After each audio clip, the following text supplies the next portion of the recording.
childhood and adolescence in the island of Chiloé, south from here. Chiloé as a touristic destination is amazing because it's full of natural landscapes, okay, green open areas, free from factories, free from industries, okay, magical lands. However, residents over there are having a big problem trying to live because of the living conditions. At least this painting represents the living conditions back then in 2011 when this was painted, okay? What living conditions? First, most of the locals are still nowadays artisanal fishermen, and they have to compete against industrial fishing. So of course it is totally unfair because they receive their leftovers only.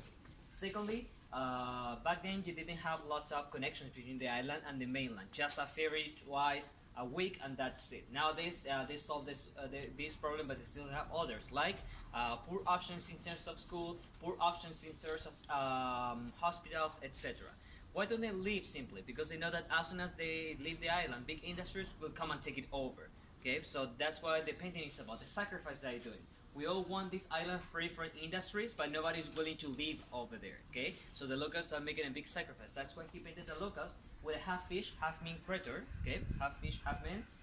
The critter is going out of the water on its knees, totally exhausted and defeated, but the most important trait, which is a sacrifice, is represented with the injuries on their feet down here, okay? These critters always have piercing injuries or cuts on their feet to represent how hurt they feel by living in this situation. How living in these conditions is wearing them down, okay?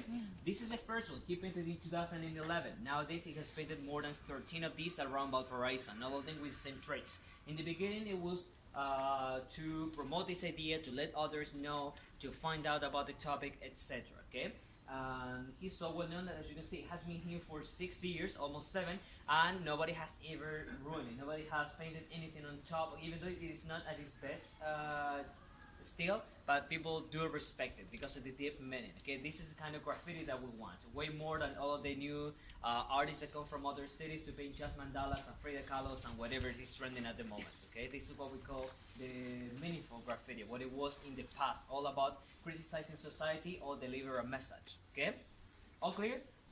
Guys, you will see these guys everywhere. This guy everywhere in Valparaiso. You will see one literally around the corner. You will see one, another one later on in the tour. This guy has painted all over the flat area. Maybe you already walked next to lots of these without noticing, but now that you are aware of their existence and the colors and the meaning, etc., you will see them everywhere. Okay? And we're going to continue just a little bit longer to the other side of the alley.